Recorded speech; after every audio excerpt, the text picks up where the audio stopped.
Hello, I'm Jane from Loopy's Place and I'm coming to you from the studio here in Sheffield. This week I've got something a little different for you. I've been making a memory quilt. You would have heard about it in our Work in Progress Wednesdays. So that's completed and has been sent to back home. But I thought I'd share some of the features with you.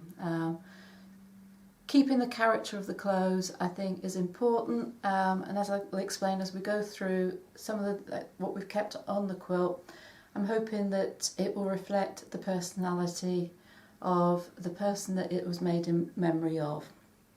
So let's have a look together. So this is the back of the quilt. You can see where it's quilted.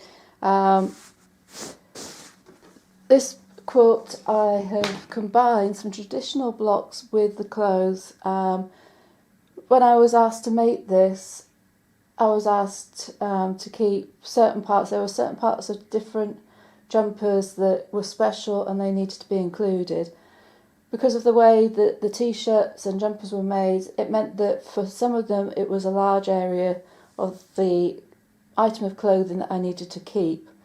I couldn't cut it down into uniform blocks and sizes to do all the same.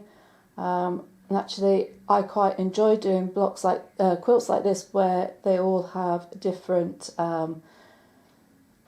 sizes, different blocks, different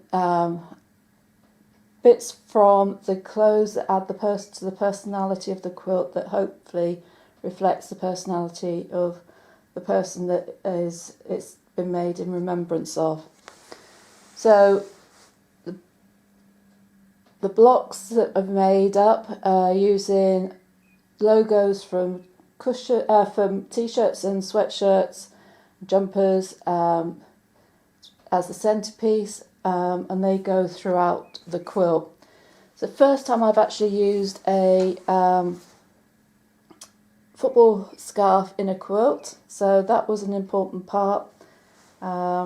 And then obviously the fronts of these t-shirts. So this one here was of a place which their favourite place, so that has gone in the centre, and some of those big pieces from t-shirts, that's made up the centre section of the quilt as we come down to the bottom. We've got 2 shirt pockets on, we've got 2 cardigan pockets, we've got a slip pocket at the front and just a slip pocket at the bottom, and we've also got a pocket from the sweatshirt here. So the label, which is just here, I don't want to show you the details of it because it's a personal message. However, here you can see there is a button on it. This is just to hold it in place, and this has come from one of the shirts. The label has been hand embroidered, and it's got the same colour thread as the backing, so that ties in. So we've also used the backing fabric as binding to bring the 2 sides together, and I think that really matches just the partnership that there was between the husband and wife.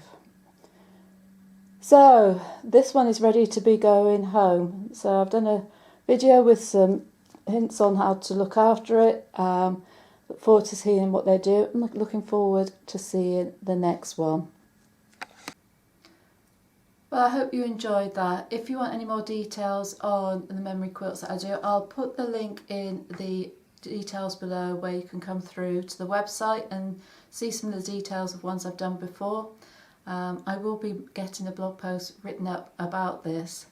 Now when this goes home, I have made, just as a surprise, as an extra part to go with it, I've used some of the pieces from the shirt to create a cushion for her. So that she wasn't expecting that, so I'm hoping that was a nice surprise for her as well. I have sent details of how to look with it. I've also put a colour catcher in, just so that for the next wash that it will just mop up any of the colour seepage, because some of the items were new. I do have a video to put together. I take photos through the process and I'll put those all together, and that will become a story of how the quilt was made right from the start to when I've got the clothes right through to the finish. So I've got that to put together and I will share that with you at some stage. So that will go to her as well, and it'll be something that she'll be able to share with family members so that they can see as well. As I said, I'll put details in where to find out more about the memory quilts that I do. You can contact me through the message below or through the website. I look forward to speaking to you. So I'll be back soon with some more hints and tips and some more quilting news, and we look forward to speaking to you then. So make sure that you subscribe to my channel. If you hit that bell, you'll get notifications when new content is uploaded. Look forward to speaking to you very soon, but in the meantime, do take care. Bye for now.